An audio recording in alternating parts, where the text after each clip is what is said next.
Hey everyone, it's Fryga again with Tide Property Management, Director of Property Management. And last time we spoke, I was talking about the lease agreement and kind of some important factors that you should have in your lease whenever it comes to renting out your property. I wanted to take some time to break down those points for you. So today we're going to be talking about tenant versus owner responsibilities. There's plenty of ways to go about who handles what and who's responsible for what.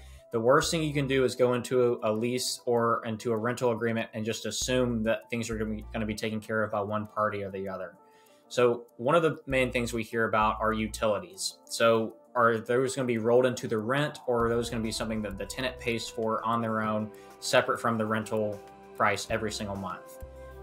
Another tenant versus owner responsibility is landscaping. You want to make sure that that's outlined in the lease of, is this going to be something that the tenants are going to deal with, and what time frames are going to do it. In the summer months, it might make more sense to do this every 2 weeks. In the winter, it might be every few months.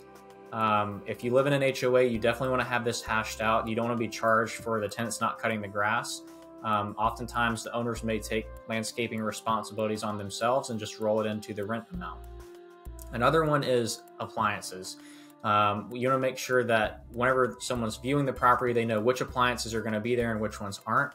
The more appliances, the better, and for the tenant. It's a great marketing tool to have new appliances there, washer and dryer. Although some owners may say that they prefer tenants to bring their own washer and dryer, so that way if anything breaks, it's their responsibility to fix. It's really up to you, and it's on a case-by-case basis. Another one that we like to determine who's responsible for what is pest control. Are you going to be paying for pest control? Is it required? Does an HOA cover external pest control and termite bond?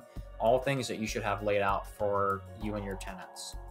And lastly, and probably the most important, is the maintenance. So one of the biggest things that people always get upset at and say, oh, well, that's their responsibility. No, it's your responsibility, is maintenance. Is this something that the tenant's going to pay for, or are you paying for it? And it really, at least at Tide Property Management, depends on how the issue came about. Is this something that the tenant caused? Did they flush a whole roll of toilet paper down the toilet and now the toilet's overflowing? Obviously, that's going to be a tenant charge. Or is the roof leaking and the property is just getting older? That would be an owner expense. So just stuff you want to have laid out to make sure that everyone knows who's paying for what when it comes to something breaking. And then one of the biggest things is air filter replacements.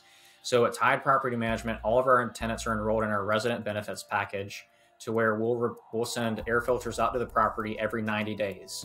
We don't want you to have to pay for a costly multi-$1,000 HVAC replacement due to lack of filter change.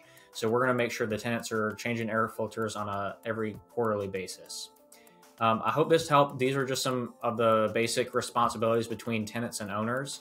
If you have any questions about any of them, please feel free to reach out. As always, I'm Fryga with Tide Property Management, Director of Property Management. Have a great day.